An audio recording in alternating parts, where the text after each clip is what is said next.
guys, so may ginawa nga pala tayo dito activity box, farm animals activity box. So tingnan nyo yung mga pinagagawa ko dito guys. So as you can see is sobrang ganda niya talaga. So yan guys, as you can see is sobrang ganda talaga. So binago ko nga pala yung kulay niya kasi gusto ko talaga yung gantong textile, yung para kang naka 3D guys. So paano ko ba yan ginawa guys? So tuturo ko din sa inyo kung paano ko ginawa.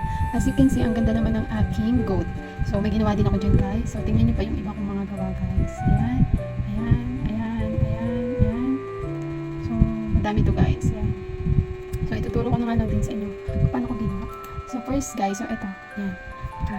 Teka lang. Dahil nga coloring book to guys. So ito guys is ikakopy natin sa kabilang page. Ito nga sa A4 size guys. So punta lang din tayo doon sa elements. Ayan. And then search nga din kayo cute animals.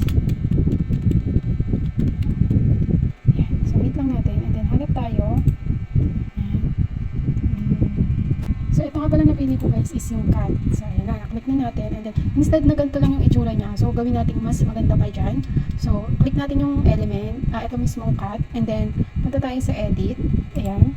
Tapos, yan ang lalabas sa gilid. And then, dito sa may style match, hanapin nyo itong 3D art. I-click nyo lang yan guys. So, ito na yung kalalabasan niya. So, wait nyo lang yung result. So, yan guys, naglagay nga lang din ako dito. Ito yung una nating kinlik. And then, ito na yung after niya. After yung i-click yung 3D. So, sobrang ganda nung kinalabasan niya. And then, paano ko naman nakagawa itong itong white effect na to. So, ito naman siya guys. So, ito, hindi ko na ito kakailanganin. Kaya, i-delete ko na yan. Then, click nyo ulit si cat. And then, punta ulit kayo sa edit. And then after nun guys, scroll down kayo pababa, makikita nyo sa under shadows, makikita kayong globe. Yan, click nyo lang yan. And then itong size guys, yung size, gagawin natin 42 yan. Yan. And then itong black, dadrag natin yan pataas. Gagawin natin kulay white. Ayan. So, dito guys is hindi natin makita yung kulay white. Bakit? Kasi ito guys, itong mismong background niya is color white. So, hahanap tayo ng magandang background para makita natin yung outline niya. So, bago yun, pupunta ulit tayo sa elements. And then, search natin dyan guys, backyard.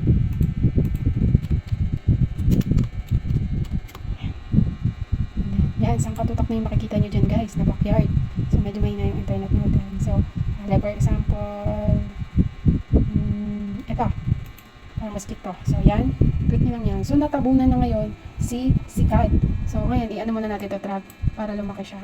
Para maging background siya, di ba? Ayan. So, paano yan? Wala na yung cat. So, ang gagawin natin is, punta tayo sa position. So, makikita nyo dito sa gilid, guys. Yan. So, nandito pa si cat na ilaliman lang. So, itidrag natin siya pataas. Wait. Yan. So, you can see, nandiyan na yung cat sa ibabaw. So, yan. Makikita nyo dito, guys, is, ang ganda ng outline niya. Ayan. Yan. Ganyan lang naman ka-cute. Tapos, gusto mong palakihin. Okay. Okay na ako dyan. And then, lalagyan natin ng pangalan ng cat yan. So, paano natin siya lalagyan ng pangalan ng cat? So, punta tayo sa gilid. And then, makikita nyo dito guys is yung text. Add text box tayo. Tapos, ito naman yung malalabasan niya. So, click lang natin yan. So, lalagay natin is cat. Tapos, di ba medyo maliit yung size ng ano. So, dito sa pinakaibabaw, itong size yan. Lagay natin 150. Yan. So, yan. Meron na dito. And then, babaguhin ko nga lang din yung color niya. Kasi ayoko ng black. Ayan, click nyo lang yan sa ibabaw. Itong A. Yan, may color yan. And then yan. Hanap mo kayo ng trip ng kulay. So ayan yung natripan ko. And then, para magawa natin itong parang 3D na to yan guys. So ang ginawa ko lang dyan, ngayon ko lang napagtanto, pwede pa rin. Kasi gusto ko na naka 3D. So yan, ganyan na siya. Parang medyo pangit yung kulay niya. So palitan natin. Hindi ko trip. Wait.